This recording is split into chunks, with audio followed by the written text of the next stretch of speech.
Hey everyone, welcome to the ARW discussion. I'm Billy, and here is your panel for today. Today we're going to be talking about previous episodes and what you guys want to see coming up in the future. We've got some ideas, and I want to hear from you all what you all think too. So start posting there in the chat what you all want to see in the future, who you all want to see, and let's help get some new faces in the discussion. And get some of these other guys in here talking about other topics other than just the weather. Well, I'm kind of into casting things, and especially lost foam casting, so you can drag in some foam casting guys. All right, I actually have somebody on next week for a Scrap Metals episode that does casting, and he wants to be on the next casting episode too.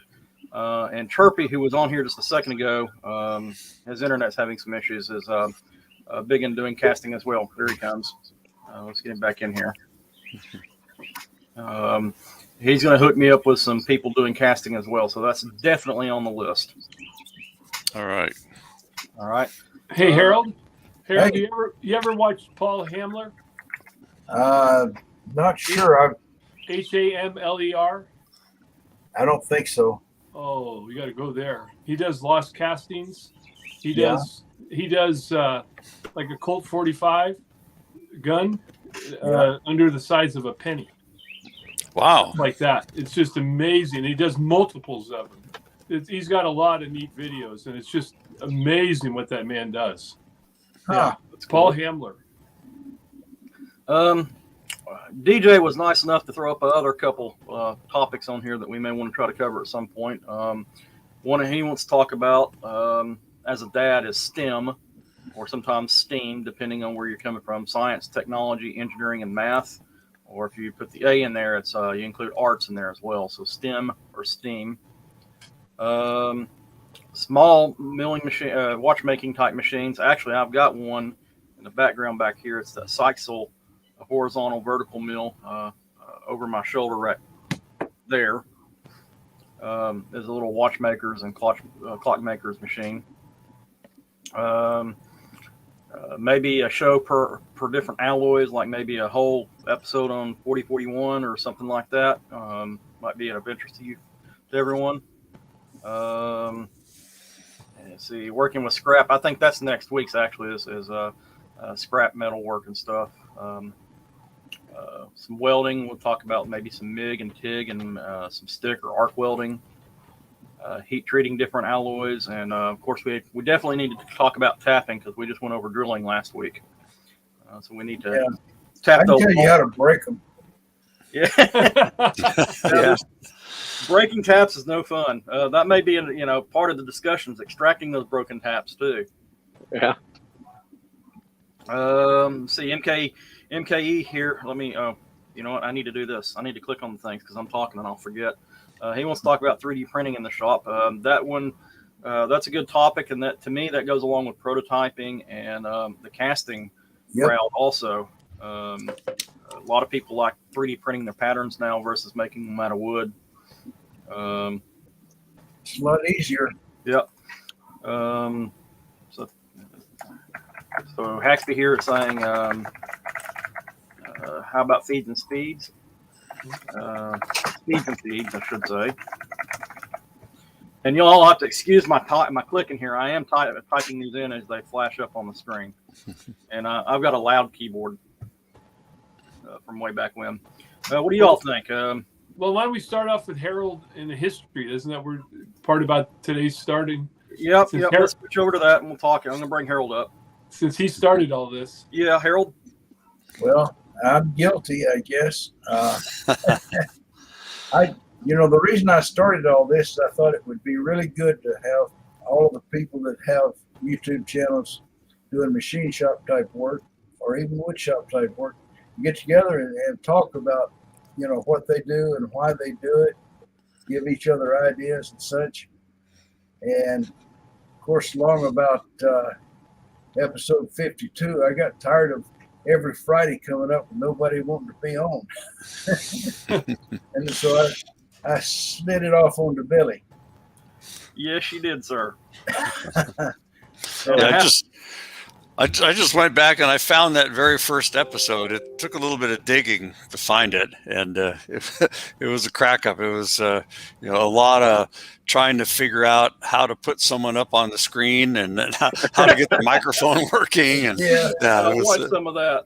Yeah. And speaking of that, Harold, I would like for you to put together a playlist, if you don't mind, and stick all those live videos in one playlist and call it the ARW discussion. I'll work on it. Okay. You'll work on it. There's been some talk about the number of guests we ought to have on the show, whether we should, keep doing 9 or 10 or drop it down to 6. I'm open to all suggestions on format and number of folks that's on the board.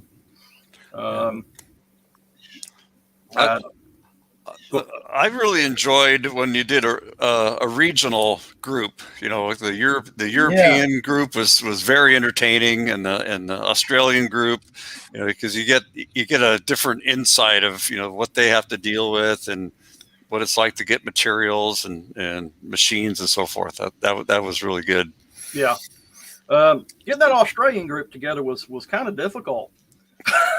You had to shift the day, right? You had to go to. I did it on Saturday at 9 p.m. my time, but even outside of that, getting them to commit on email was a challenge. I think I only had maybe 5 or 6 actual confirmed commits. Ended up with an entire 8 of them on the show. So some of them had internet issues and weren't sure they were going to be able to participate and that kind of thing. I guess living down there, they have those kind of issues more so than we do. You should try to get a I had a bit of the same problem when I did the Europeans. To get a team together is really not easy. I don't know why. I think it's interesting. It's very fun to do.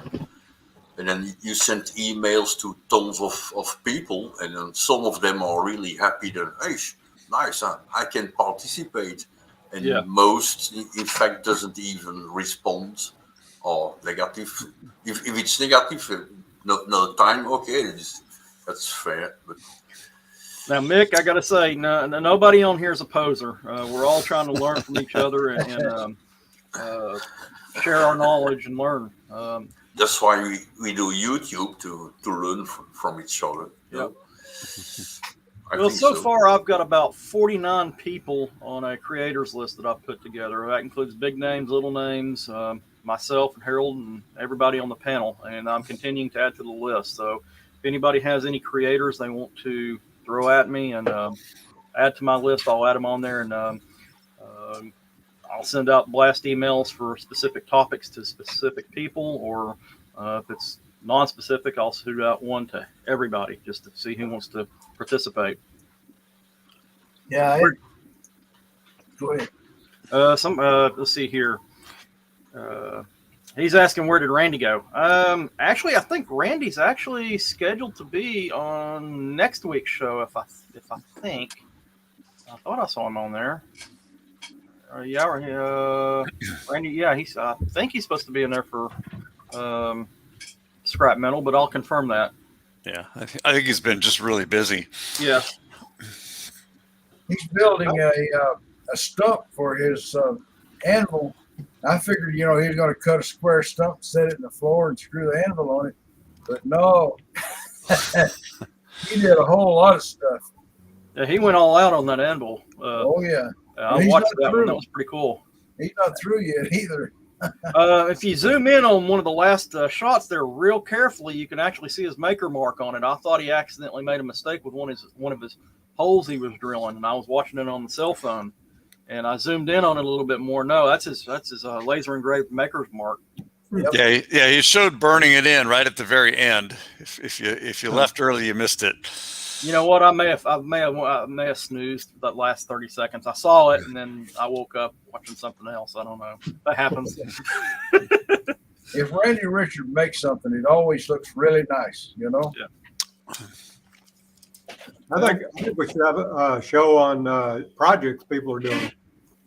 Upcoming projects. Yeah, that's always a good sneak peeks. I know my viewers, a couple of them said why don't you get back into making projects? I assume they mean like the car, stuff like that. And hell, how many cars can you make? Yeah. I know my viewers are wanting to know when the heck I'm going to be putting out another video. I've just been covered up trying to get the machining area expanded. You know, we added another 2,000 square feet to our shop and juggled a lot of the other zones around. So I'm in the process of reworking the machining area. I've got to take a new picture and put it up for my backdrop here when I get that done, because this is outdated now. It doesn't look like this. Yes, that's right. It's a green screen, folks. Yeah, the cat's out of the bag. A-Bomb just did was it A-Bomb that did a video on a makerspace? He was visiting somebody's makerspace, or no, it was Rucker. No, Keith Rucker did another one. Yeah, he just did one on a makerspace. Yeah. And you know, they're becoming a big thing. Well, they've always been a pretty big thing, but I think they're becoming more known, especially in the YouTube community and the machining. Oh, clap your hands there, Chuck. I know. I got to get back. I don't have that. It times out and it can't see me. We'll have to get you a string with a flag on it so you can just pull the string. There's the emergency light just turned on. That's the over there. I don't know, but here you have to pay for electricity. Yeah, I don't know. He's got that motion sensor stuff in his shop. Yeah, it's all the way down to the other end. It doesn't move enough. That would scare me, man. I don't see how you handle that. If I sit in there, you know, at a machine for a long period of time and it goes off, that could be dangerous. Well, typically the Monarch behind me, 3-phase, the light comes on automatically when the 3-phase kicks on, so that doesn't shut off. It's just the overhead lights. And so, as you can see right now, there's light over my head. I've got 2 battery backups. So, because I've been back here when I didn't have those, and I'm standing in the dark, and that's not good. So, no. And it's only on the back half of the shop. Oh. Yeah, I've got a motion one, and it has a mind of its own.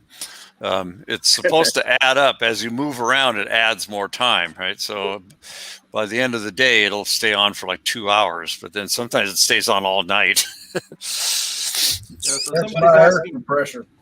Yeah, somebody here is asking whatever happened with Don Cossett. I have to admit, I don't know who that is, so I don't know what happened to him. I don't know.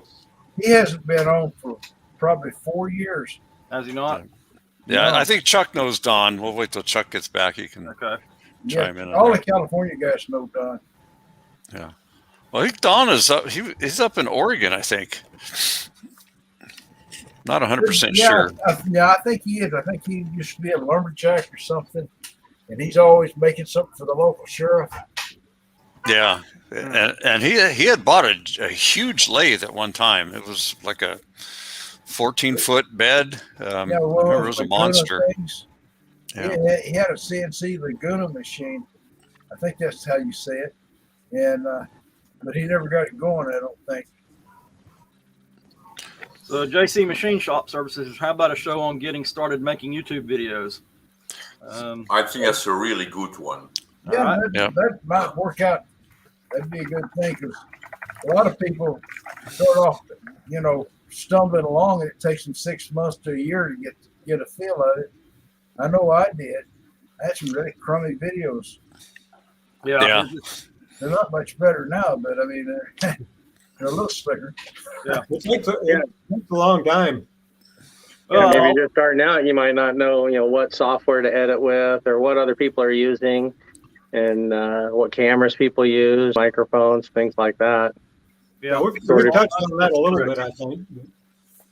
Yeah, those little sports cameras, they're real popular with everybody, but I got a regular camera, a video camera that's made for zooming out and all that stuff. Yeah, there's 4 classes of the cameras that people use.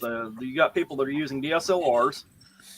You got folks that are using camcorder style cameras like you and Mark use. You've got people using the mini cameras or the sports cameras like the Heroes, and then you got the last classification, which I fall in, is people using cell phones. Yeah, and or a point and shoot mix also. Of those. Yeah. Yeah. What I like about the cam is having the screen that turns around where you can see if you're in the screen or not. Yeah. Yeah. That'd be a good thing. I need that. I need a screen that can hang from the ceiling and look up there and see if anything's on camera. Because I have a heck of a time keeping stuff on camera. Yeah, I'm guilty. I got a few where I'm showing something and then I go back and look and it is barely even in the frame. Well, that's why I like doing multi-camera angles. That way, if you accidentally get it out of frame, you have a better chance of having it in the frame from the other. That's too complicated for editing. That's too much work.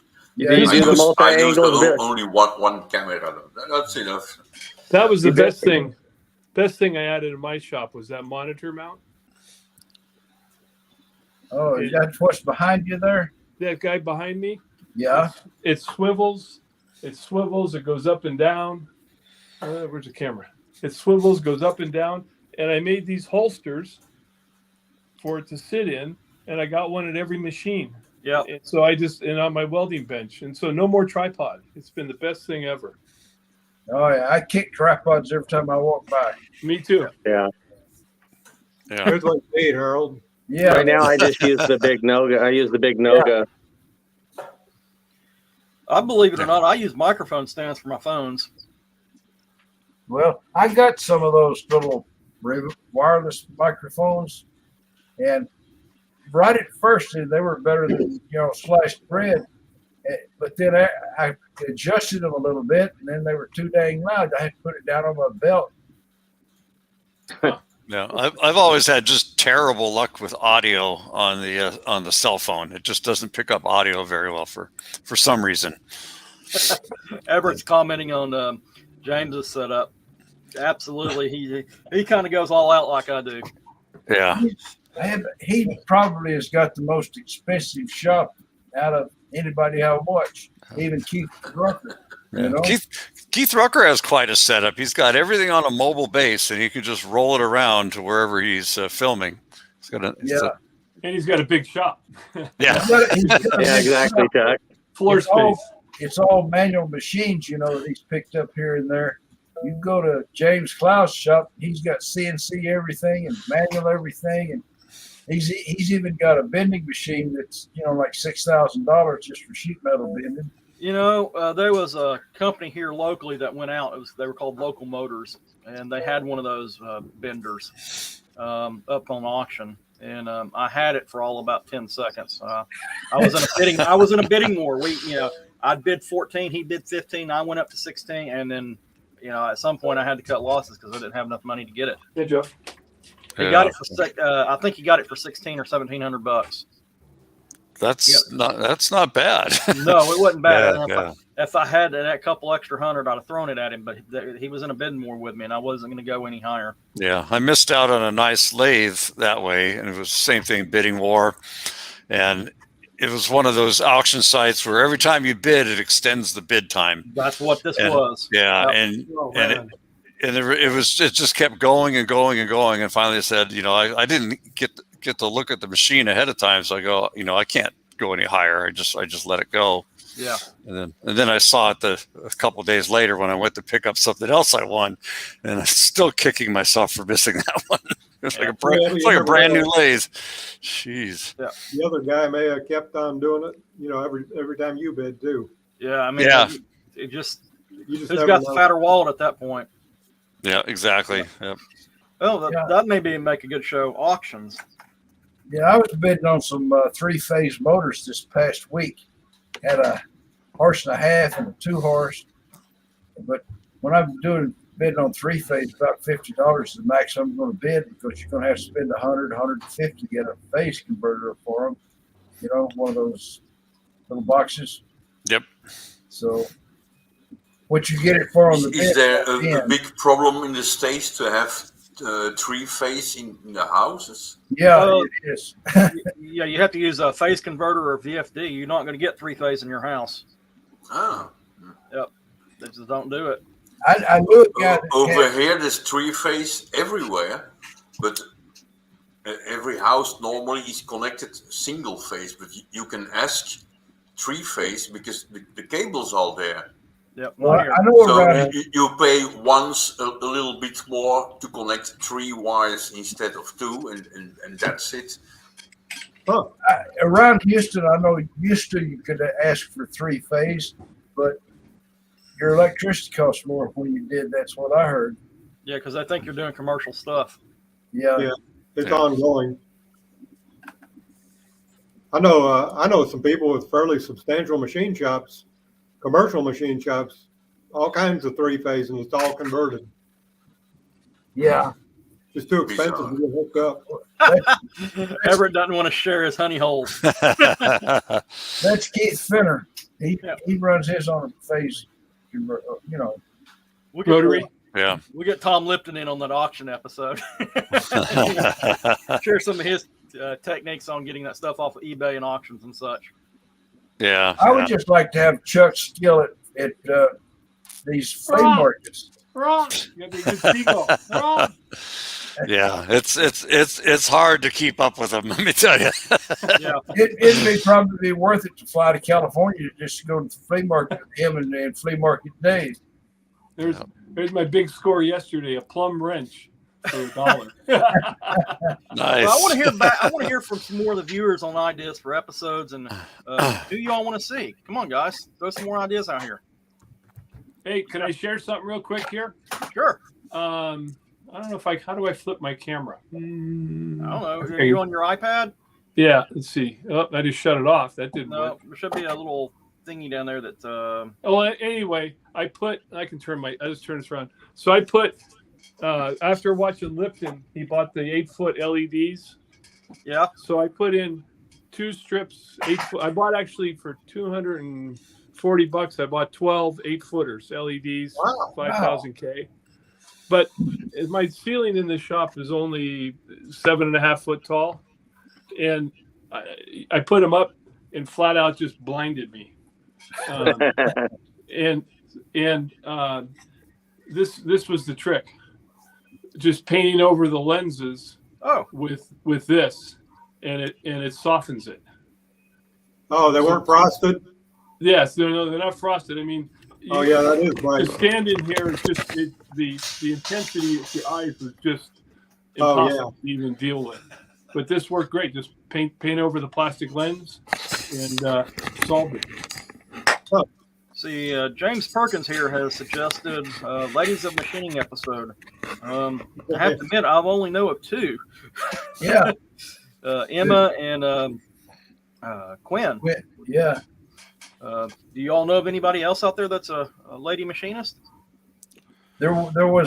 What's her name? I don't know if she's a machinist. The Chinese girl, Naomi. Oh, okay. Yeah, it'd be hard pressed to get her. Yeah.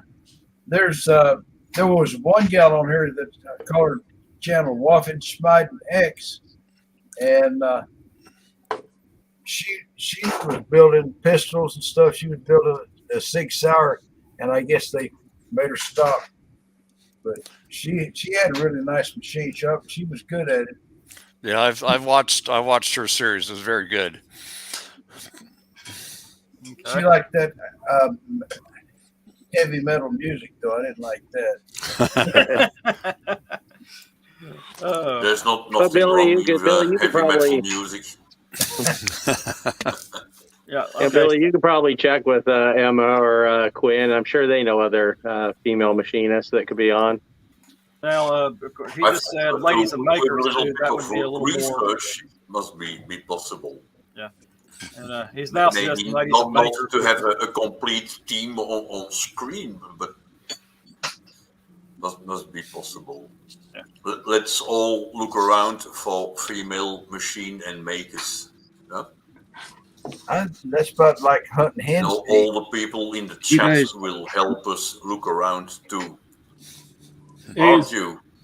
is this discussion group going to be woke? I mean, you got to have a transsexual on here too. don't you? I can identify as a lady machinist if that'll help. Okay. Yeah. James There- Perkins there was suggesting just lady makers too, not just restrict it down to the machinist. I could get with that as well. Yeah. You got the cast iron gypsy, Yep. and there's probably some other artists out there as well. metal artist. Yeah, I tried to get Windy Hill Foundry guy on, but he said his internet's so bad that he goes to town to upload his videos. So that Now we could do a show on maker spaces. Invite a bunch of people from the maker space. Yep. You got to research there. Yeah, I got an in on that. Yeah. Chirpy's having some issues with his internet here. They still running that microwave, Chirpy? I'm sorry. Can you hear me? Yeah, we can hear you. Yeah, we got you. My audio is cutting out so badly. This stupid laptop's about ready to take a beat its end by a sledgehammer. Yeah. You may want to see about sorry. running yourself an Ethernet cable. Yeah. It's Or, not bad. Or try a smartphone. Sometimes the phone works pretty good. Yeah. Yep, he's not hearing us now. And he's Yeah, I can kind of hear you. Okay. The audio is really choppy, and I just can't understand anybody. I've been trying to fix it. It's just fighting me. Okay. But I think I got it now. All right. Well, hang in there. No, we're not going to do an episode on imperial versus metric. I'm not going to get into that. No. I think that's an interesting topic. I'm sure you do. I don't want to get into that one. Let's see here. I'd like to put together some information and some solid modeling to review on designing maybe some. Absolutely. Dennis, get in touch with me and let me know what you're thinking, and I'll put you on and we can talk about it.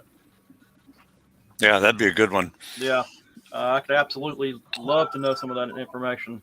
What was that on? Well, I'll put the comment back up there. Information on solid modeling and review geometries of cutting tools, designs, and some FEA results. Cool. What's FEA? If I remember correctly, that stresses and I'll let Dennis say. You tell us what it means. I know what it means, but I can't describe it very accurately.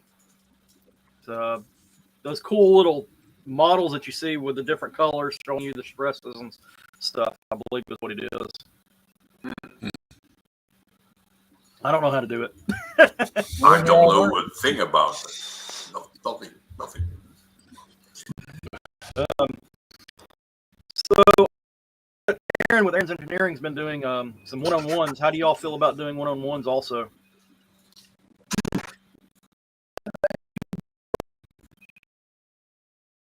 I'm not sure because what Aaron is doing, that's my opinion, of course. It's his show, his way of putting a live on, which I think is great. And here it's another way to put a live on, which I think is also great. Yeah, I don't want to step on anybody's toes, but we don't have. No, I understand, but even besides that, you have a system, an idea, go for it, do it, and ask for help now in the chat, for example. And I think every Sunday you can ask for help in the chat, and I'm sure there will be magnificent ideas and maybe new people coming in the panel. Well, the one thing I kind of liked about doing the one-on-one is we can highlight. Maybe we only do one episode on occasion. I don't know yet, but we can highlight a new maker, a new YouTuber, a new machinist, and get them out there, because I know coming up, it's tough getting subscribers, getting views, and getting known out there in the space. Yeah. I'm lucky that Harold posted that link up a year ago in the main chat, and I managed to jump in and look like an idiot, not saying a word for 90% of the episode. That's okay. Yeah.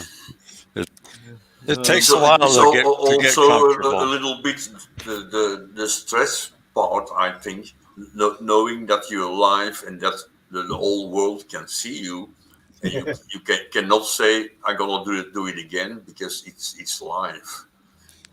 And after I think 15 minutes, you're used to it. You don't think about it anymore. And it's really fun to do. That's all. But I can understand for some people, it's a little bit scary, the idea to be live and the whole world can see you. So doing a one-on-one would increase that stress level. One-on-ones, you basically have to do a little bit of pre-chat beforehand, get to know the person, and then just start asking questions. You all caught me on the video with Keith Rucker when he did the shop tour. I must have dropped an about every 4 words because trying to think on your feet, it's hard. Yeah. So Paul with Haxby there said, how about a episode on heat treating various materials, and can we anneal? I think that's on the list already. Heat treating with different alloys. I've got that on the list, so that one's one we're going to try to do that one on, and we got a second for that as well. Sounds like that's going to be a popular one, so I'll need some. No, that's a good idea. Yeah. I'll need some. What maybe also could be an idea is to try to define what material you have. You find a piece of mystery steel, as lots of people call it. What is it? How can we find out what it is or what it isn't? Right. So identifying materials. Sometimes it's easy. Sometimes it's absolutely impossible. And probably add to that, alternate ways of heat treating when you don't have access to a heat treating oven and you've got to use a settling torch or other methods, a forge or what have you. Yeah. I use my camping stove. There you go. Yeah, it works. I've got that on the list then. Yeah. I use my wood stove. Of course, that only works in the wintertime for annealing, but it works really good.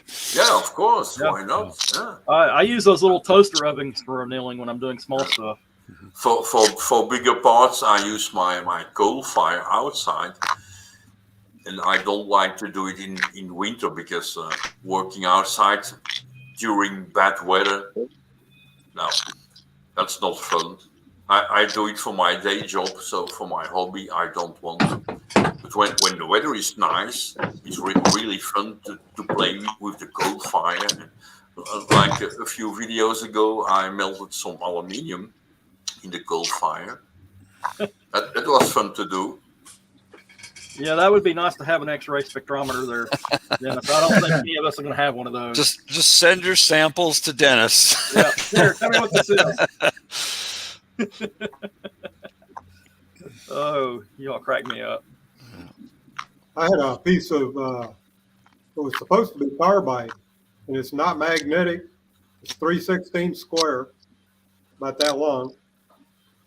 And I don't know what it is, but it won't hold an edge. High-speed steel holds an edge better. It's super heavy. It may be carbide, but it's a really, really bad grade of carbide, I guess. Yep, Everett makes a really good point there. Also, don't use it for throwing your plastic in for your 3D printer and trying to get the moisture out. Oh, and forgetting about it. Yeah. Back was that when I was in my 20s, I was trying to start the motorcycle business, and I would take the set of jugs I was going to re-sleeve, and I'd get the cylinder liner out and I'd stick the jugs in the oven, and I'd take the new cylinders, and stick them in the refrigerator, in the freezer, and I got by with that for about a year. Of course, it wasn't that popular with the boss lady. No, you got to be careful with boss ladies. More than once, I got a word or two because I'm baking my hockey skates in the oven.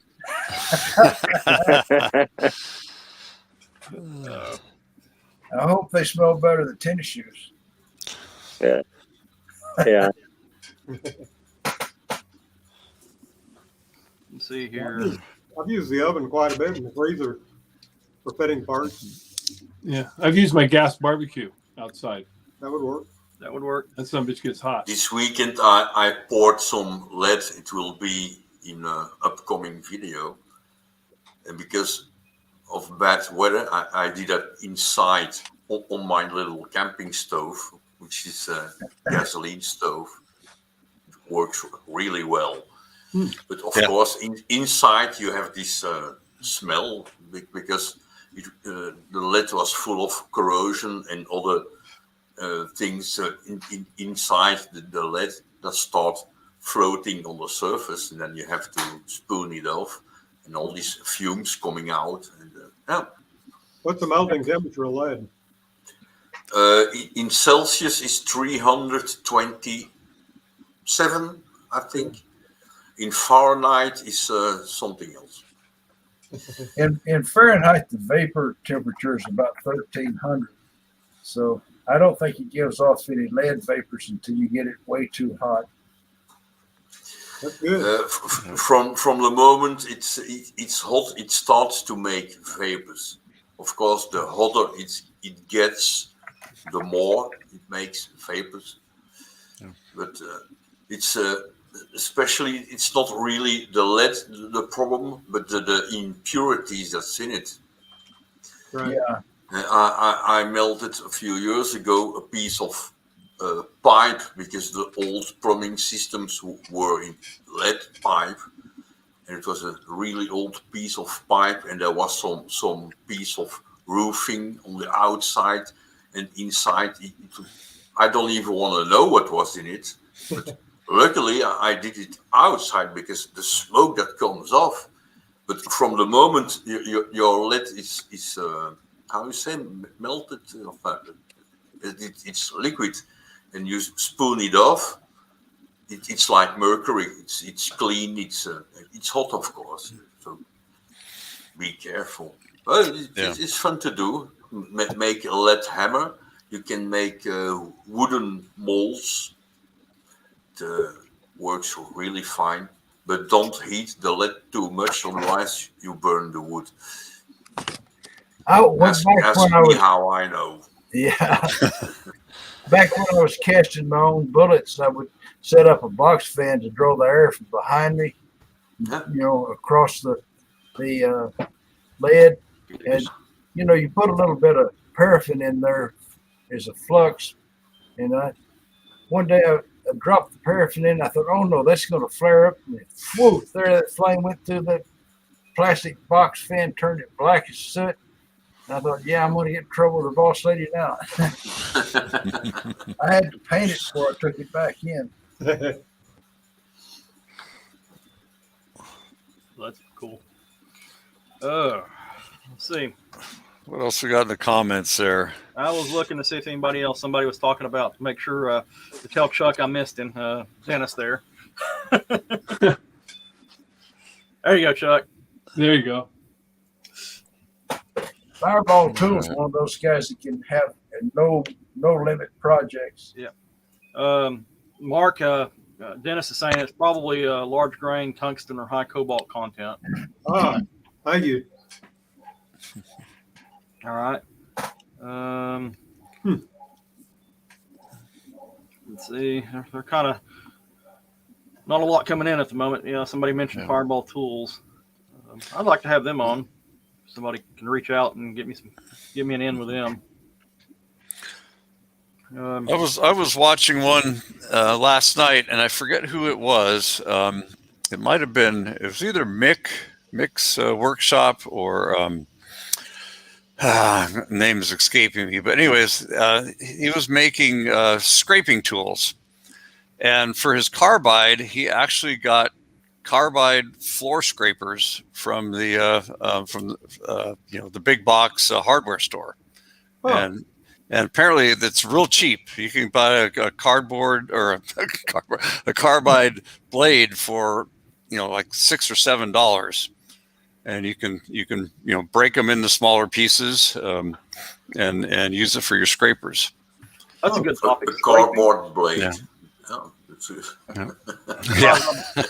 Scraping is definitely a good topic. It's a good one. Okay. Yeah. So I'm going to put on there scraping as a top problem. Well, I would be afraid to try that. Yeah. I've only done a tiny bit, and using a couple tools that I got that were made out of files, and they didn't, they would dull extremely fast. Yeah. But what you can do with old files is you soften them, you work them as you want, but a file you can make it way harder than it is when you buy it. Say that again? Yeah, an old file. Yeah. What do you want to do with an old file? First, you make it red hot and let it cool slowly, then it's soft. You can work it, bend it like a piece of mild steel, whatever. And after, when you harden it, you make it not red hot, but yellow hot, and you cool it in one go in cold water. And if you're not careful, your file will break when you use it. So you can make it really harder than it is as a file. If you see what I mean. Yeah. Lots of carbon in file steel. I don't know how to call it. It's some kind of tool steel, I suppose. But you can make them harder as they are.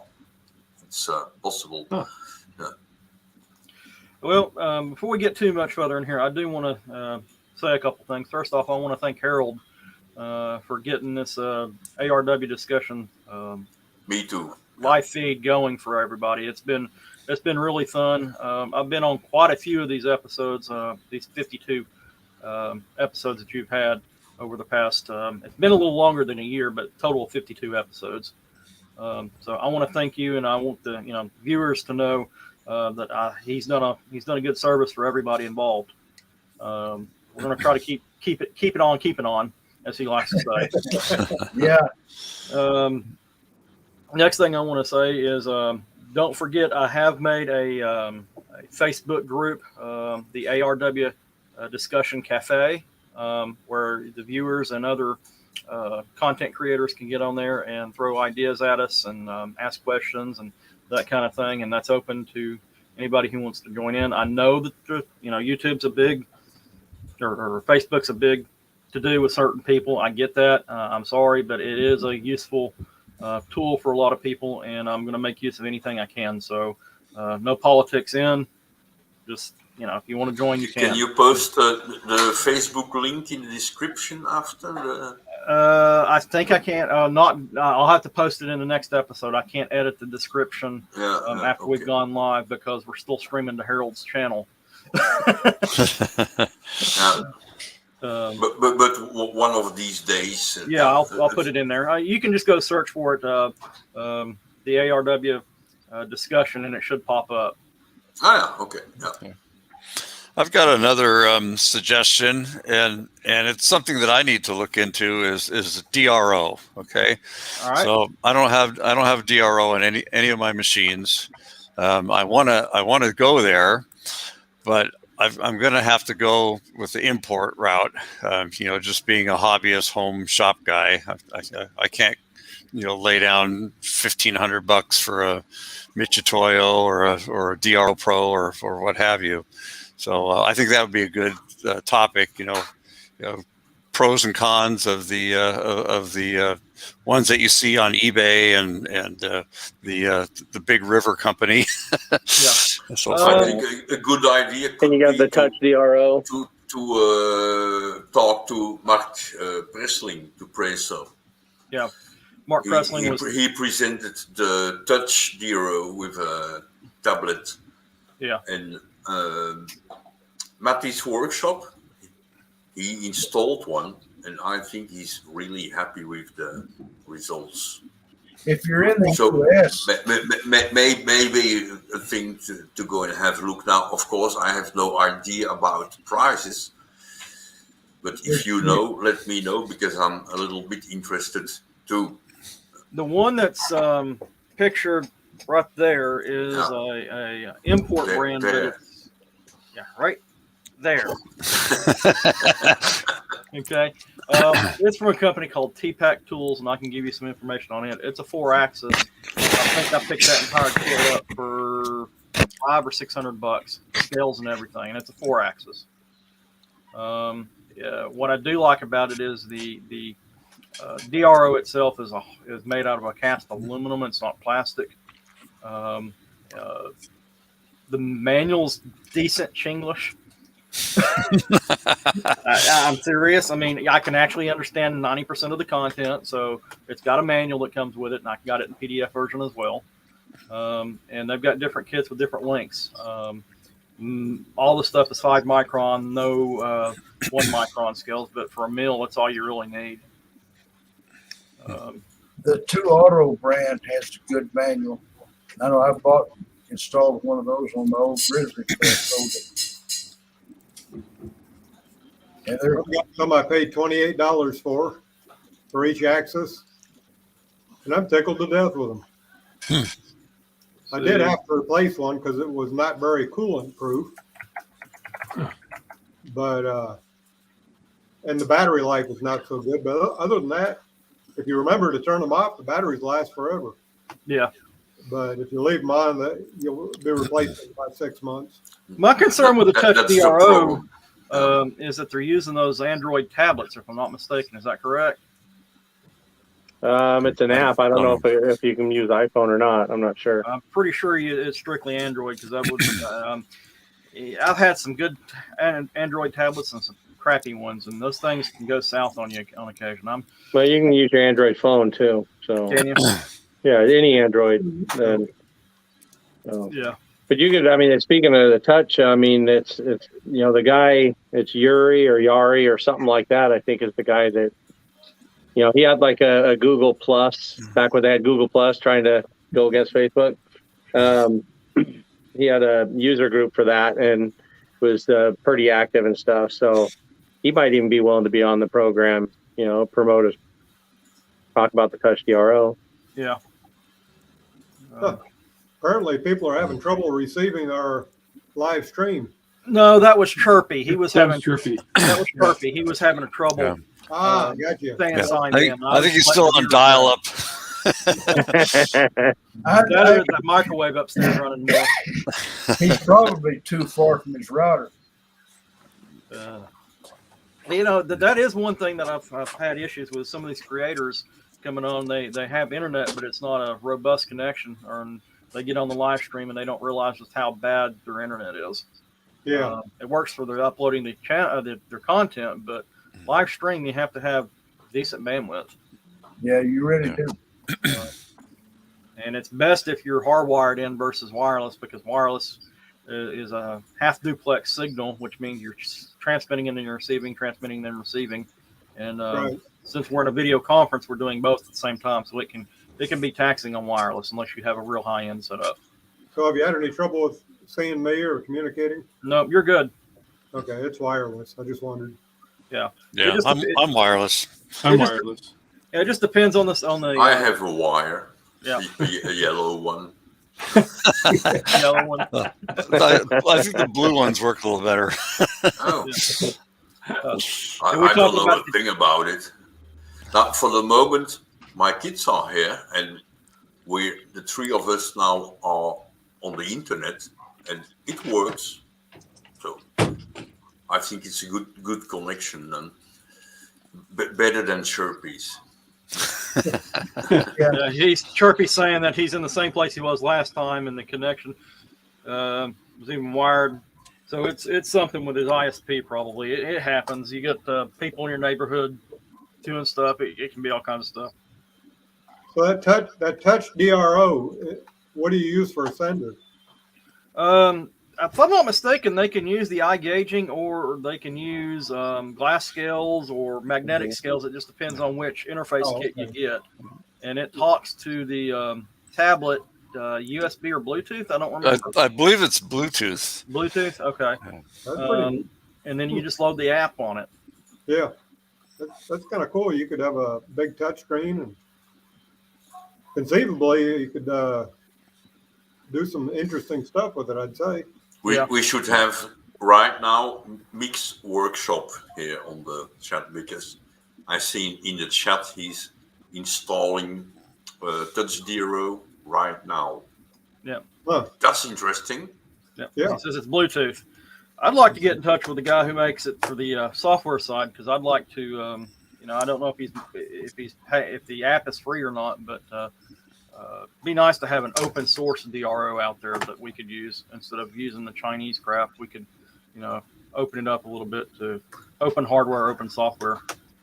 I know a guy that's a professional programmer. Yeah. Who? Billy?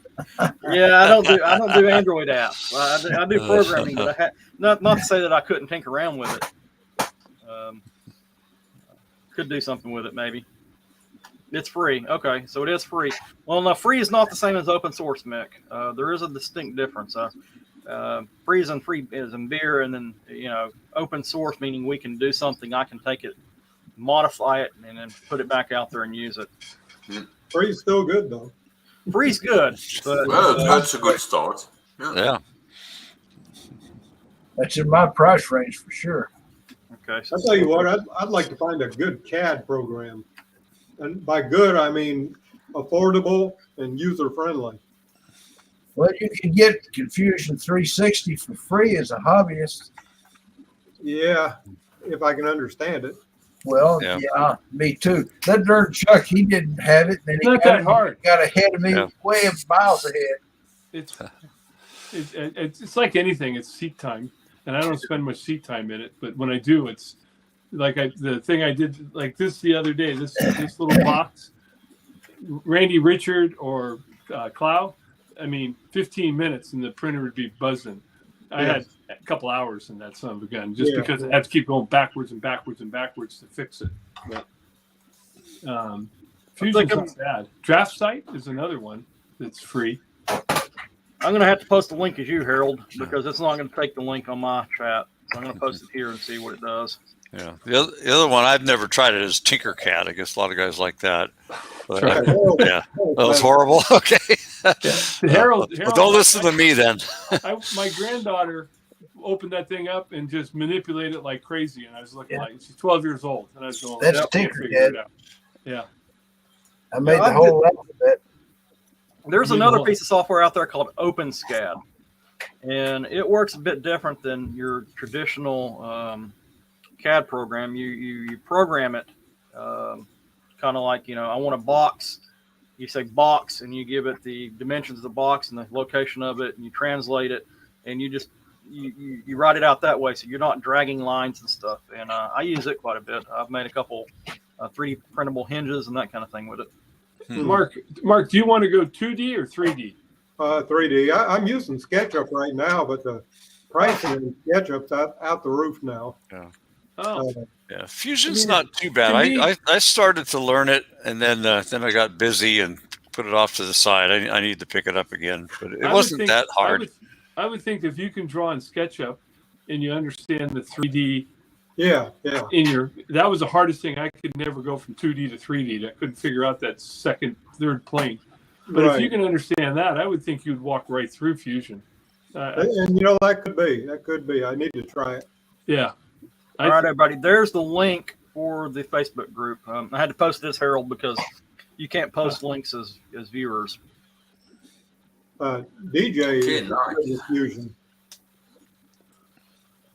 Yeah, and he's done a couple YouTube classes on it, and he's starting out very basic, which is the way to start out.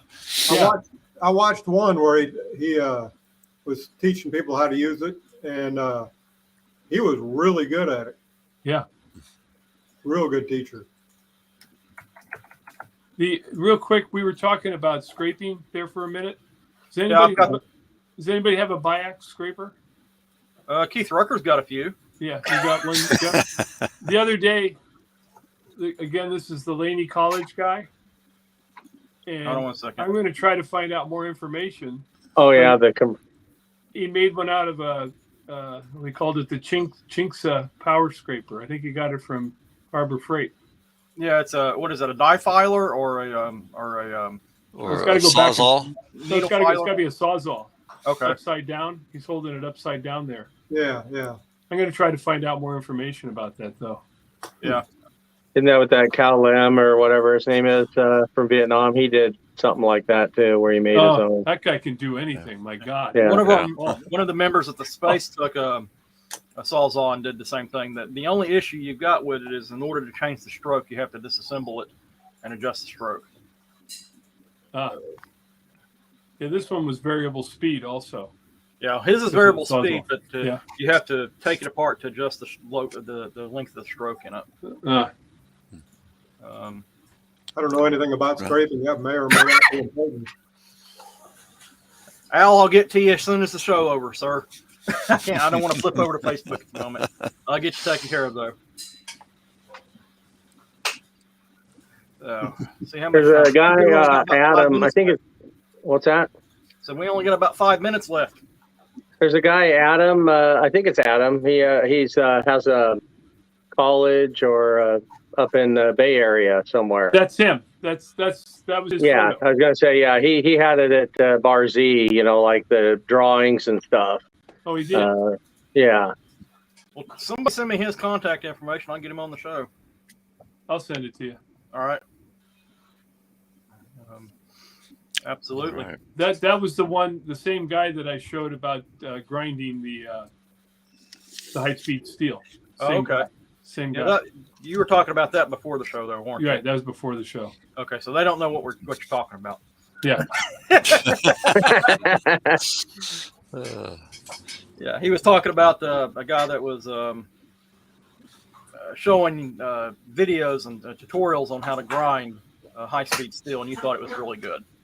Well, he's very entertaining, and he might also bring another topic as far as just the state of formal education with machining, like the junior colleges and places like his. That might be a topic as well. Yeah, he's got a passion. Yeah. Yeah, very entertaining too. Do they still have that in colleges? His shop, I went over there because I delivered all those extra tools with the guy that owned them, donated them, and I took them over and met him. And they had a hell of a shop, and he just sold the Kearney Trekker 2, or traded it into Haas, and got a Haas CNC, and he's showing different things on what the hell you call it, Instagram, with the new machines they're getting in there. But what a program! Yeah. Nice. Let's see. So casting, stem, tiny watchmaking machines. Series on working with each type of alloy, maybe an alloy for each show. Working with scraping materials or no, like scrap materials. Actually, scrap materials is next week, guys. We're gonna have an episode on scrap and working with scrap materials next week. We won't have a show for Easter, and the fourth Sunday. I normally do the board. Knox Makers, my makerspace. I'm a board member, and I normally have to be available for the board meetings on the third Sunday.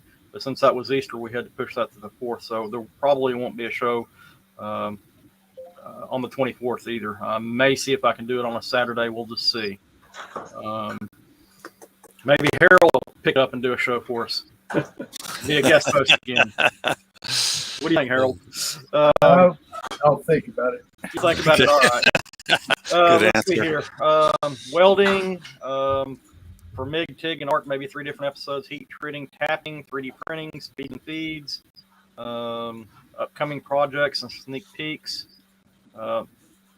Getting into the YouTube videoing thing, auctions, lady makers and machinists, maker spaces. This wants to do one on geometries and cutting and the analytics of it all, identifying materials, scraping, DROs, lapping, and maybe some teaching. Did I miss anything? If I did, I'll try to watch the video again and see if anybody called anything else out. I like pretty You near have 6 months. almost one year of topics now. That's a good start. Yeah. Yeah. I like the sneak peek on the projects. Yep, we'll work that one in there. That'll be a nice one. Oh, old DOS version of CAD key. Yeah, okay. I remember running AutoCAD 2D on an XT machine back in the day. Wow. That's kind of scary. All I right. had a 2D CAD program. I can't. It was DOS. Can't remember what it was though. Yeah, I had one. It would take it like 45 minutes before you could print out. It'd have to think Really, and process for a long time. I never got very good at it. That was a long time ago. Inkscape is great for 2D. I use that for making stuff for my plasma cutter. Yeah, we use it for the laser cutter. Everybody, it's open source, and they have a cam plug-in that lets you convert it to the laser settings. Will it create a DXF? I don't remember. I'll have to look at it. I think it will export in DXF, but it creates G code. Yeah, it'll create a DXF. Huh. Well, guys, it's hour is up. Believe it or not. Already. I do appreciate all the extra ideas. Throw some names at me with some contact information for other creators you all want to see on here. Join the and Facebook see you group. all next week for the scrap metal special. Yeah, scrap metal special next week, 4 p.m. Eastern Daylight Time, 3 p.m. I'll teach you on how to Siegel scrap metal. There you go. Well, Chuck, do you want to be on there? I think we've got an open spot or two. I think I'll be around. Yeah. All right, Like well, Harold always. Yeah. He's I'm always going to kind be of up in late the hills, I to think. meetings. all right. Let me know. I'll send you an invite. Okay. All right. Well, folks, that's it. I'll see y'all next week. Talk to you later. Thanks, folks. everyone. Bye. Take care.